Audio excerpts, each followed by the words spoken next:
Hey man, this is my last time. I'm done after this. I'm trying to make this video. I keep getting interrupted, phone calls and stuff like that.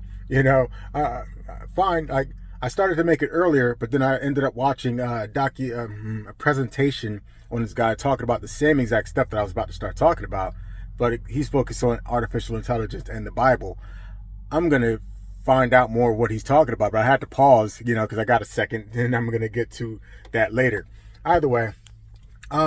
So we got a bunch of breakthroughs that's happening, and they're happening quick. So a little bit of history. We went from computers, which were the size of whole rooms and everything, and then we shrunk them down because of material sciences and stuff, shrunk them down to our cell phones, and they're the size of things that fit in our pocket, from a whole room to something that fits in our pocket, right? And now history repeats. We have this amazing boom in compute, and now we got our artificial intelligence, our AI and stuff like that. We go back to computers filling out entire rooms, data centers, right? Now, because of our wizardry with material sciences and stuff, the porcelain god that you sit on and stuff like that, we're going to start making our data center chips out of that, which means we're going to take that entire building and shrink it down to the size of a chip. They're going to call them chiplets, and they're going to make them out of toilet material, right?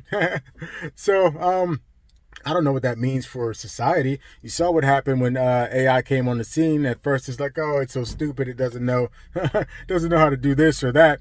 And flash forward 3 years and it's taking people's jobs left and right. Like, not even the people that we thought it would be. We thought it was going to be like plumbers or grunt work guys and stuff like that, and it turns out to be the accountants and the engineers and you get what I'm saying, the cognitive work. You're thinking with your brain and making stuff happen. So I don't know what's going to happen when we do this, but I do know that when we shrink these chips down, that's going to change the trajectory of what we're going to do with our robotics. Robotics revolution is right on our heels. It's coming up. You guys are seeing Elon pivot from making cars to making Optimuses.